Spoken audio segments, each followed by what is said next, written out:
Assalamualaikum warahmatullahi wabarakatuh. Di sini saya atas nama Rehanuddin Aji Saputra ingin mempresentasikan mata kuliah evaluasi pembelajaran yang diampu oleh dosen Fikri Farikin, MPDI.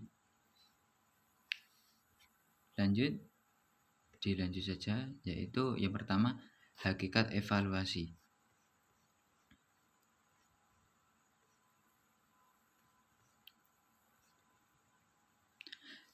Hakikat evaluasi, istilah evaluasi berasal dari bahasa Inggris yaitu evaluation yang artinya penilaian. Evaluasi memiliki banyak arti yang berbeda-beda menurut Wang dan Brough dalam buku yang berjudul Existence of Evaluation dikatakan bahwa evaluation refer to the of process to determining the valuation. Artinya evaluasi adalah suatu tindakan atau suatu proses untuk menentukan nilai daripada sesuatu sesuai dengan pendapat tersebut. Maka evaluasi pendidikan dapat diartikan dalam dunia pendidikan atau segala sesuatu yang ada hubungannya dengan dunia pendidikan. Sedangkan evaluasi menurut Krauss adalah evaluation is a process which determines to which objectivities yang artinya evaluasi merupakan proses yang menentukan kondisi di mana suatu tujuan telah dapat dicapai. Definisi itu menerangkan secara langsung hubungan evaluasi dengan tujuan suatu kegiatan yang mengukur derajat dari mana suatu tujuan yang dicapai. Yang selanjutnya yaitu tujuan evaluasi pembelajaran.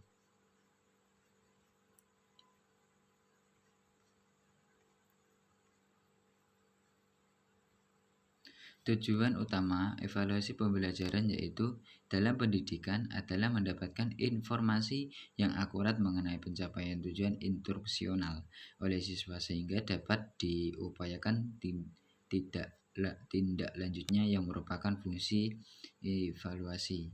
Selain itu juga ada beberapa tujuan evaluasi. Di antaranya yaitu yang pertama menilai keterampilan tujuan. Ada keterkaitan antara tujuan belajar, metode evaluasi, dan cara belajar siswa. Cara evaluasi biasanya akan menentukan cara belajar siswa. Sebaliknya, tujuan evaluasi akan menentukan metode evaluasi yang digunakan oleh seorang guru, apa yang diajarkan oleh seorang siswa peserta didik.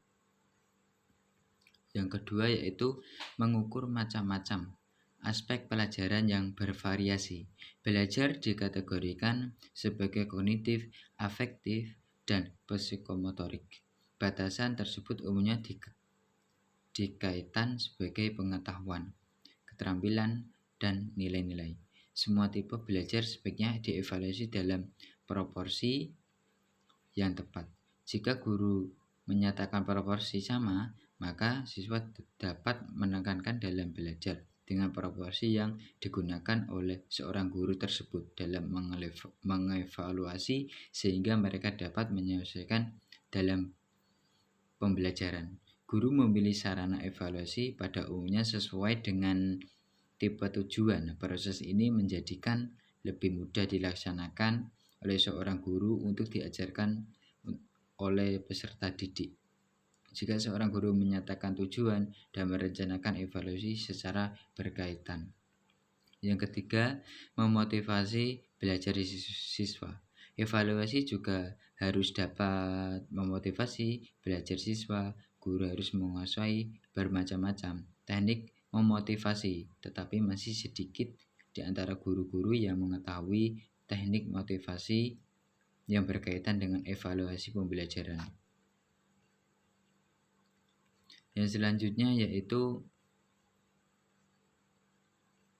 fungsi dari evaluasi pembelajaran.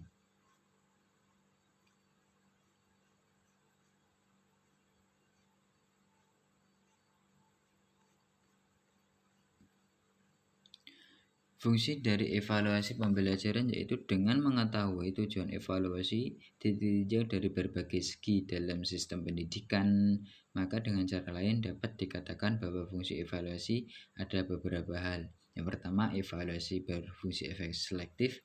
Dengan mengadakan evaluasi, guru dapat mengadakan seleksi pada siswanya yang bertujuan untuk memilih siswa yang dapat diterima di sekolah tertentu, untuk memilih siswa yang dapat naik kelas, untuk memilih siswa yang seharusnya mendapat beasiswa, atau untuk memilih siswa yang sudah berhak lulus. Yang kedua yaitu evaluasi berfungsi diagnostik.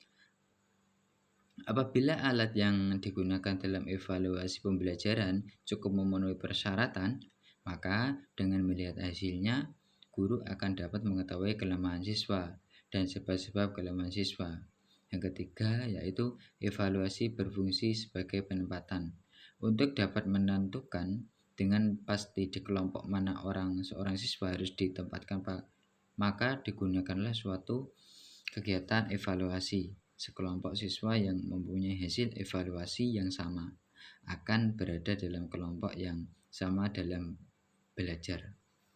Yang terakhir yaitu evaluasi berfungsi pengukuran keberhasilan. Fungsi ini dimaksudkan untuk mengetahui sejauh mana suatu program yang dialami oleh siswa untuk berhasil yang diterapkan oleh seorang guru yang diajarkan.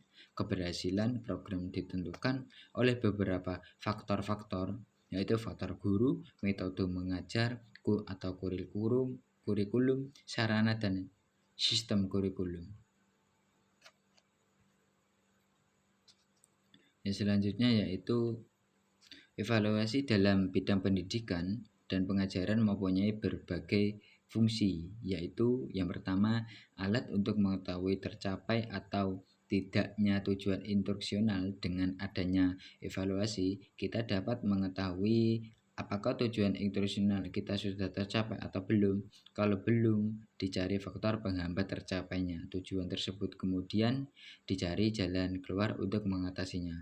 Di mana tujuan instruksional dari evaluasi adalah perubahan pada diri siswa yang dulu malas-malasan, yang sekarang bisa sudah dikasih metode oleh seorang guru tersebut, sudah bisa terus belajar untuk berlomba-lomba untuk pembelajaran.